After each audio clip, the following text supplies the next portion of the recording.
Salam sejahtera bagi kita semua. Kembali lagi bersama saya Mariska Tansike. Kali ini saya akan memaparkan materi tentang kasih Allah kepada manusia.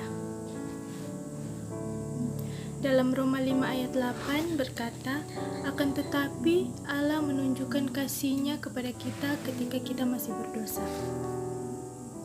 Ada 4 bukti bahwa Allah mengasihi kita. Yang pertama adalah Allah rela berkorban bagi kita.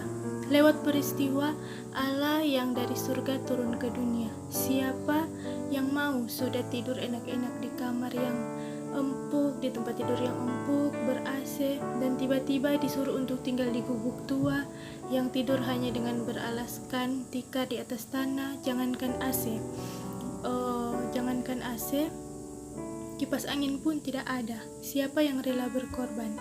Hanya Tuhanlah yang berkorban untuk menebus dosa kesalahan yang tidak ada padanya, dan Dia menebus dosa umat manusia.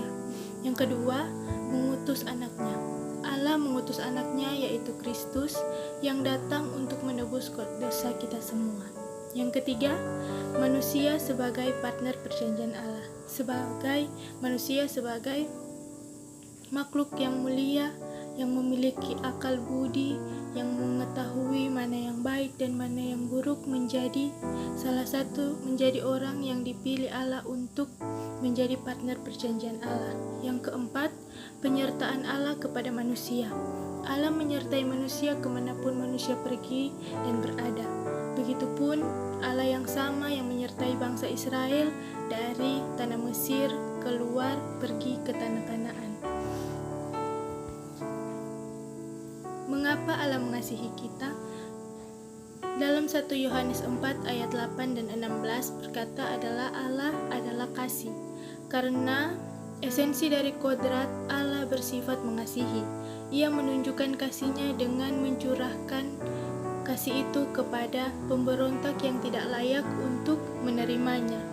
Jadi, untuk orang-orang yang tidak mengenal Allah, tidak mengasihi Allah, itu Allah kasihi. Apalagi kita yang notabene-nya sering datang ke gereja, melayani, sering memberi waktu kepada Tuhan. Jadi ada alasan untuk Allah mengasihi kita. Mengapa kita harus mengasihi Allah? Yang pertama adalah karena Allah telah mengorbankan anaknya yang tunggal. Yang kedua, mengasihi Allah seperti milik kita sendiri. Untuk mengasihi Allah sebagai Allah kita, kasihilah Tuhan Allahmu seperti milikmu sendiri. Perintah yang pertama adalah jangan ada padamu Allah lain, karena Allah kita adalah Allah yang pencemburu.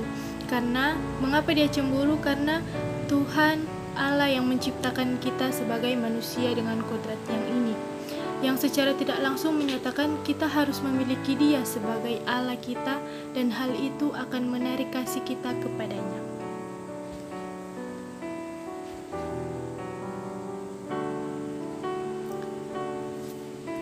Apakah pentingnya kasih kita bagi Allah? Pentingnya kasih kita bagi Allah adalah mengasihi Tuhan adalah sebuah perintah yang memang diharuskan. Tujuannya adalah Tuhan hanya mau kita taat dan setia kepadanya. Yang kedua, bagaimana cara mengasihi Allah yang benar? Bagaimana cara mengasihi Tuhan yang benar? Mengasihi Allah haruslah diawali dengan segenap hati, segenap jiwa, dan segenap akal budi kita, sehingga kasih kita hendaknya merupakan kasih yang seperti terungkap dalam Roma 12 ayat 1 sampai dengan 2, yaitu dengan memberikan tubuh kita sebagai persembahan yang hidup dan tidak mengikuti ajaran dunia ini.